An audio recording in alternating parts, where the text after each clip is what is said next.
84 लाख योनियों का चक्र शास्त्रों में विस्तार पूर्वक वर्णित है।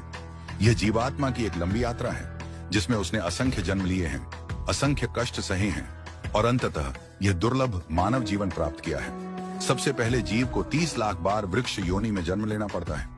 यह योनि अत्यंत दुखद और निष्क्रिय होती है। न चलने की क्षमता, न बोलने की शक्ति, न ही किसी प्रकार की अभिव्यक्ति, केवल सहना ही सहना।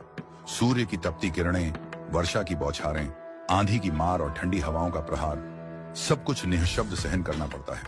पतझड़ में पत्ता पत्ता झड़ जाता है, डालियां टूट जाती हैं और मनुष्य कुल्हाड़ी चलाकर उसे काट देते हैं। वृक्ष का जीवन मौन तपस्या है, बिना कुछ कहे केवल देना। इसके बाद जीव 9 लाख बार जलचर प्राणियों की योनियों में जन्म लेता है। मछलियां, केकड़े, शंख, झींगे जैसे अनेक जीव जो पानी में रहते हैं और जिनकी स्थिति भी अत्यंत दयनीय होती है।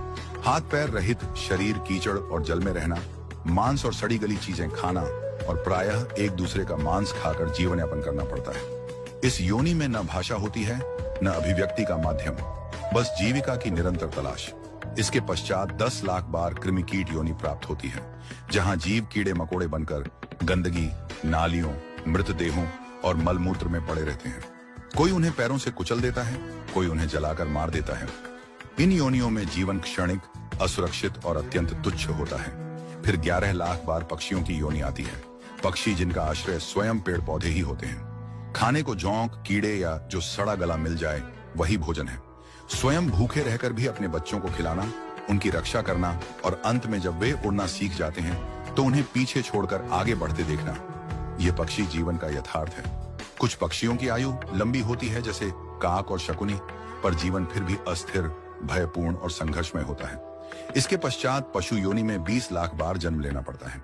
इन योनियों में अत्यंत प्रकार की हिंसा, भय और संघर्ष होता है। बड़ा जीव छोटे को खा जाता है, बलवान निर्बलों को सताता है। कोई केवल घास पर जीवन व्यतीत करता है तो कोई दूसरे प्राणियों का शिकार करता है। कुछ को हल खींचना पड़ता है, कुछ को गाड़ी, और फिर भी कोई ममता या दया का भाव नहीं। बीमार या घायल होने पर बोल भी नहीं सकते, उनके लिए मलमूत्र ही निवास बन जाता है।